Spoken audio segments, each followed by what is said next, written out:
Welcome back to the KOAM Morning News on Fox 14. Joining me today in studio is Training Chief Dustin Lunow, and he's here to tell us about the importance of sleeping with your door closed.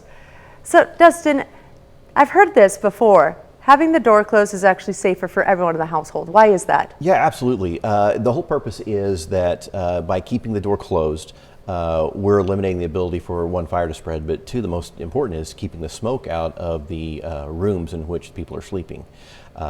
Fire now moves very, very rapidly through structures. Our materials that we use today are mainly synthetics and petroleum-based products where 30, 40 years ago, it was like cotton and wood-based materials, natural-based materials. Studies are showing that typically within that 30 to 40-year-old house, individuals would have up to 17 minutes to exit the structure when the smoke detector went off. Wow. That has gone down to around 3 minutes. Today, 3 minutes? 3 minutes. The whole house is just up in flames like that, huh? Well, it's not as much the flames, it's the smoke propagation because of the petroleum byproducts that burn. They burn very, very rapidly, but they off-gas very heavily, and which becomes very toxic. And it's that smoke inhalation that is our main concern. So by sleeping with those doors closed, it is a huge difference, and we're going to post a video to your website by the UL Fire Research Institute.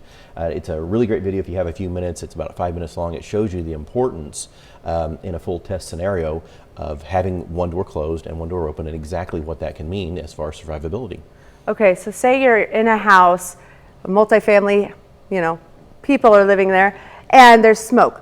Do you recommend that you guys have a game plan? The kids all go out the window? What do you recommend? Yeah, so having a exit plan and exit strategy is extremely important for when that smoke detector comes off.